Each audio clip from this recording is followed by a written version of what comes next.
Hi, I'm Deborah Holdship, editor of Michigan Today. In this episode of Listen in Michigan, my guest is Tiffany Ng, an assistant professor of Carillon and university carillonist, or carillonneur if you prefer, here at Michigan. What is a carillon, you ask? It's that instrument high atop the Burton Memorial Tower made up of bells. The Baird Carillon on Central Campus was dedicated in 1936 and is named for the original donor, Charles A. Baird. More recently, donors Robert and Ann Lurie dedicated the Lurie Carillon Tower on North Campus, and that was in 1996. There are fewer than 10 full-time carillon jobs in the U.S., and Tiffany holds one of them. In addition to teaching at U of M, she performs 30-minute concerts at each carillon each day. You're going to have to take out your earbuds if you're walking across campus and want to catch her version of Circle of Life from The Lion King, or R-E-S-P-E-C-T, or the lesser-known contemporary composition Newt by African-American composer Trevor Weston, part of which you'll hear in this podcast. For her part, Tiffany's seeking to free the carillon of its medieval roots, working to expose her audiences to the music of ethnically diverse, living, and underrepresented composers, especially women. She holds a PhD in musicology and new media, and she's premiered or revived more than 40 pieces by emerging and established composers.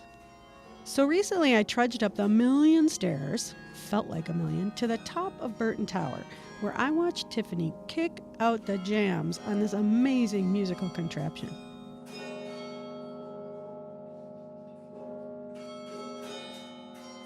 So next time you hear bells in the sky, don't take them for granted. It's likely someone is high atop a tower performing alone in a room for an audience they can't even see.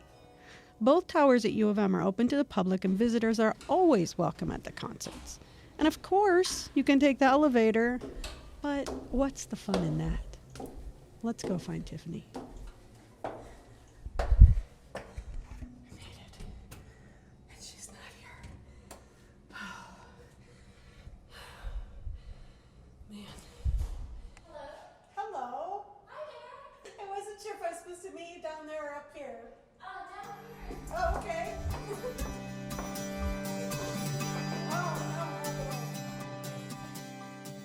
Bells are very unusual amongst musical instruments. They have what's called an inharmonic spectrum. So instead of having a major third overtone, dun, dun, dun, they actually have a minor third overtone, dun, dun, dun. So they have this really sort of sad and mournful sound. People sometimes think that bells are out of tune, but they're not. It's just that there's always that mournful overtone that sometimes gets mixed even into happy-sounding music, and so it sounds unfamiliar. But that's one of my favorite things about it. So describe what a carillon looks like for someone who's never seen one before. Oh, yes. The carillon is always such a mystery in terms of what it looks like. So there are rows and rows, or potentially circles of bells, and they all have internal clappers. The bells don't move back and forth. Those are swinging bells. That's part of the British and many other traditions, but specifically for the carillon, the bells stay still. The clappers are just maybe 1 centimeter away from the bells, so that they're not hard to move. And then all of those clappers are connected to transmission wires that go down to a keyboard and pedal board. This isn't a typical keyboard. The keys are bigger, and they are all spaced apart from each other so that you play each key with your fist rather than with a finger. Because if you're going to move a clapper that weighs 100 pounds, for example, you're not going to get it by pushing your pinky finger on like a piano key. Yeah. Well, and I know the one in Burton Memorial Tower has 53 bells, is that right? Yeah. Mm-hmm. And the largest one is 12 tons. That's the big bass, right? Does it have a nickname? Yes, we do fondly call it Big Baird. And how about the little guy? And the little one's only, like 12 pounds or something? Yeah, it's sort of a flower pot. Mm-hmm. Yeah. It's like Fat Man and Little Boy or something, the big boy and the little boy. Well, that's part of what makes that Carillon's so interesting. The colors across the range of the keyboard are incredible, ranging from this really mournful and long resonating large bell to these tiny little plinking bells at the top. So there's just an infinite variety of gradations that you find in playing that Carillon. Normally, because we're up in a tower, people oftentimes kind of assume that there's not even a human being up there and it's just played automatically. So, but they are wrong. Mobile Carillons are great. Now, when we hear the chimes, the Westminster Quarters. That's automated, is that correct? It is, yes. You Okay. don't need someone to run upstairs every 15 minutes at either tower at the University of Michigan. In Burton Tower, it's particularly neat. We've got an old clock system that dates from 1936 that was designed by International Business Machines, IBM, which at the time had acquired an international timekeeping division. So they developed this whole sort of time synchronization system for the university. And there are all these gears and motors up in the tower that play the quarters every 15 minutes. So depending on which part of the four-part Westminster Quarter melody you're hearing, you'll know if it's 1 o'clock, 1:15, 1:30, 1:45. It's so helpful, especially on a college campus. Do you think that's why they're so popular on college campuses, to keep us on time, to keep the students on time? Where does that tradition come from? That's a good question. Many of the Carillons in the U.S. were donated as memorials, and so I think university donors have found that the Carillon is a particularly beautiful gift to give to universities. Very true.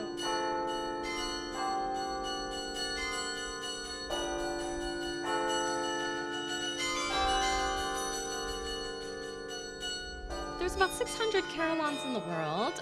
They consist of at least 2 octaves, or about 23 bells minimum, of cast bronze bells that are all tuned in accord with one another, and the whole instrument is played from a keyboard and pedal board, kind of like an organ. So carillons vary tremendously in size. They can go up to 77 bells. One specimen of that largest limit is actually here in Michigan at Bloomfield Hills. So we are very lucky to have a pretty carillon-rich state. Yes, we are. And the carillon developed during the 16th century in the Netherlands and Belgium. It developed more as a kind of time-telling and signaling mechanism that became more and more elaborate until people were hooking up keyboards and playing full melodies and then later polyphonic music on them.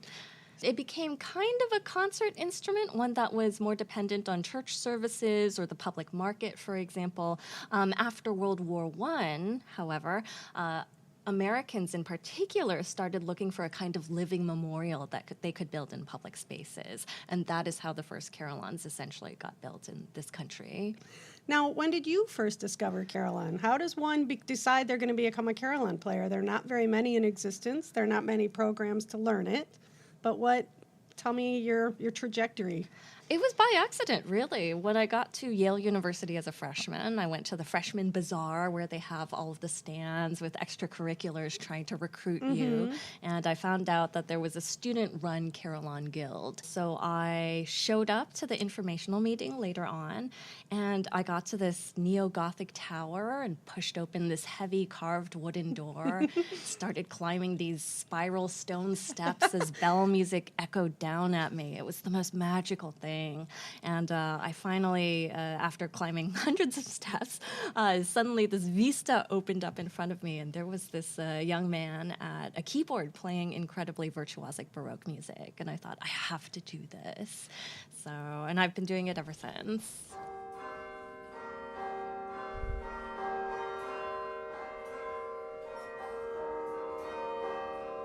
So what is it about the carillon that, enchants you or keeps you on this path you've been on for so long?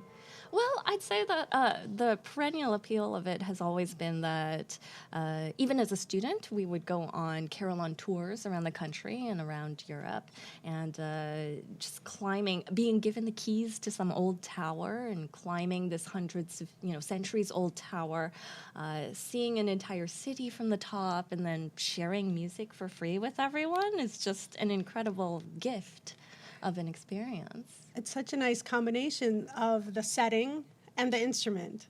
it's so you don't often have such a marriage like that. If you play the recorder or you play the keyboard, you can take it around and it's more mobile, and it's not always associated with a specific environment like that. Right. Something else that makes Lurie exceptional and kind of bizarre. It's really a single-purpose tower. There's nothing else that goes Really? on in there. It was an entire instrument built just for one person to play concerts every day.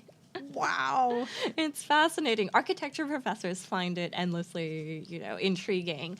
Burton Memorial Tower has many residents. So the university musical societies on the first 3 floors, and they are amazing and inspiring neighbors. They've inspired a lot of my work, actually.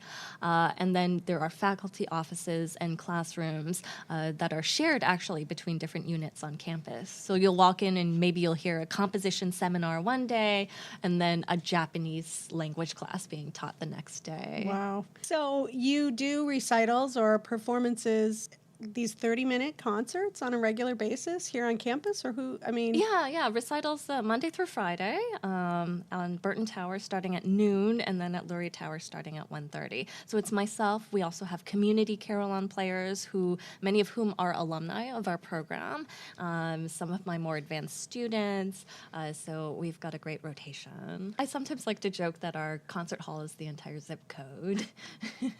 That's good because, it's just so charming, the music as it fills the air. Like, is that part of it as well? Like, being high above everything and just sort of putting it out there, putting this beautiful sound into the universe? It is. It's magical. Yeah, it's magical. It's a little bittersweet because you can't actually see the people listening to you, and so oftentimes you have no idea whether they liked it or not. But after I give some of my concerts, there will be an audience member waiting downstairs still 20 minutes later, 30 minutes later when I come downstairs, and they'll tell me, that it meant a lot to them. That's fantastic. Yeah. And nowadays with social media, all you need to do to understand audience reception is to go on Twitter or Instagram and see, who tagged a video?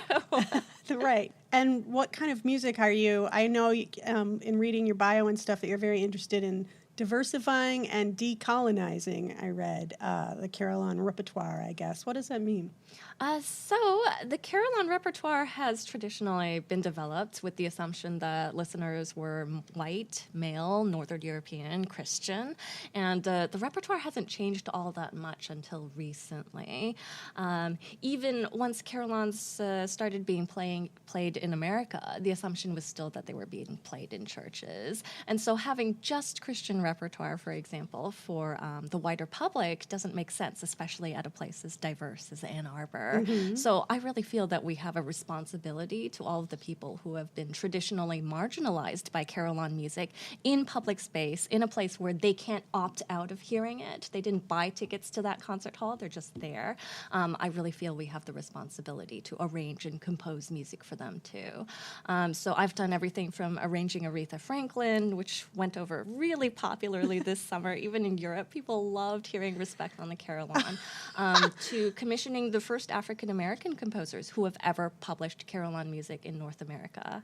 It's unbelievable to me that it took until the year 2018 for an African-American Carillon composer to publish their music.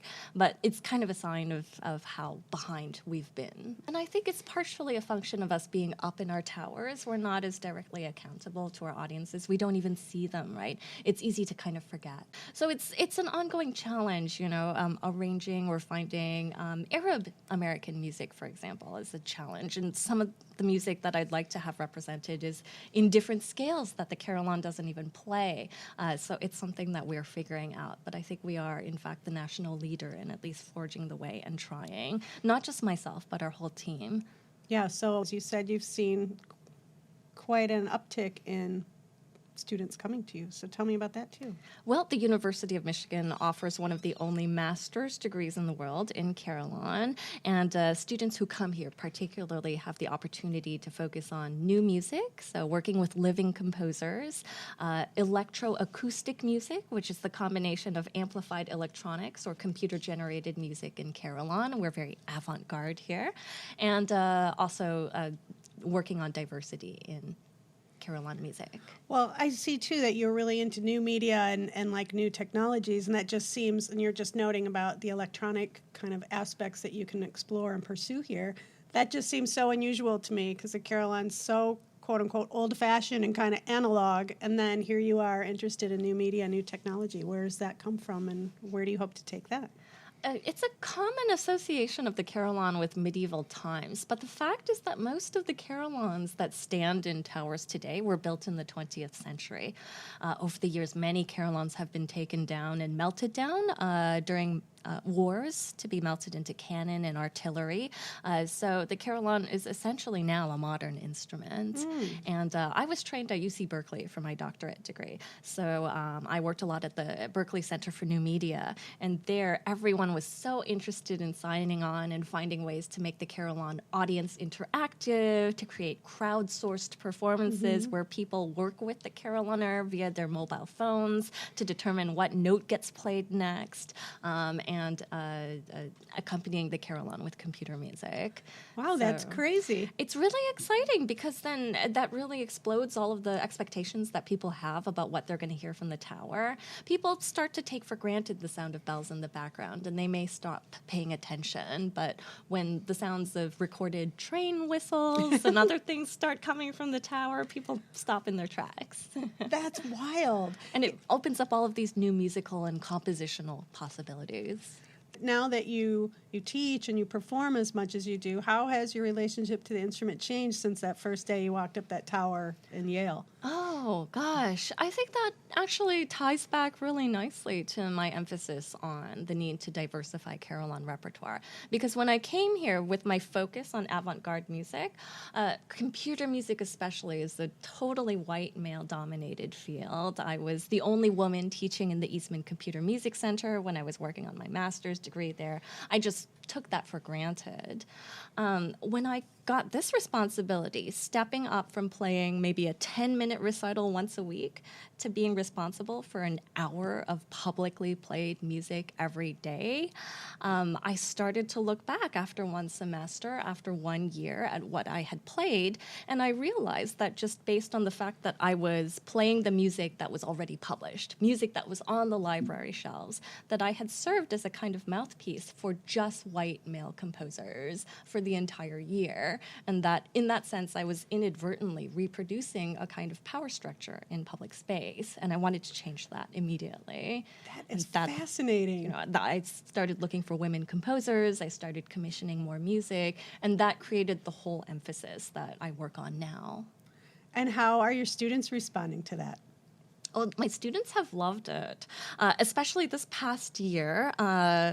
We started working on a carillon arrangement of the new book, Music by Black Composers, which is a violin method book.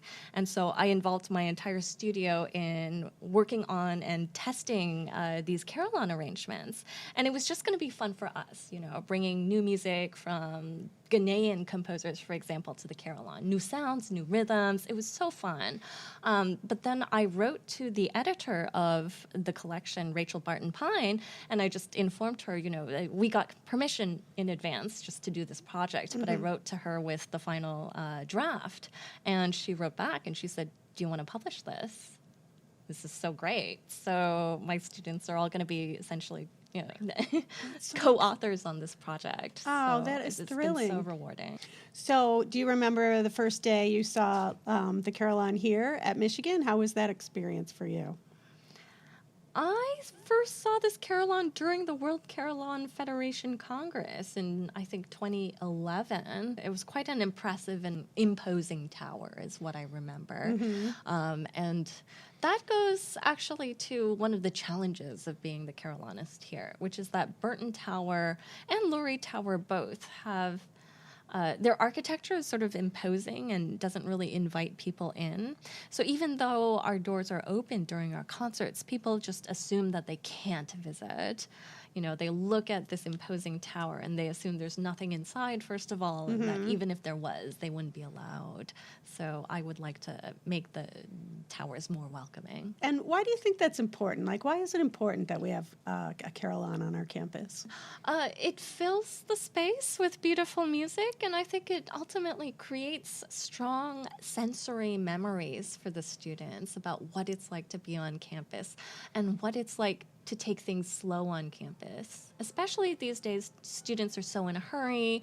They're so absorbed in listening to whatever is on their headphones. But for the Carillon, it encourages them to just take out time to talk to their friends, sit and enjoy the green space, and I hope that that stays with them forever.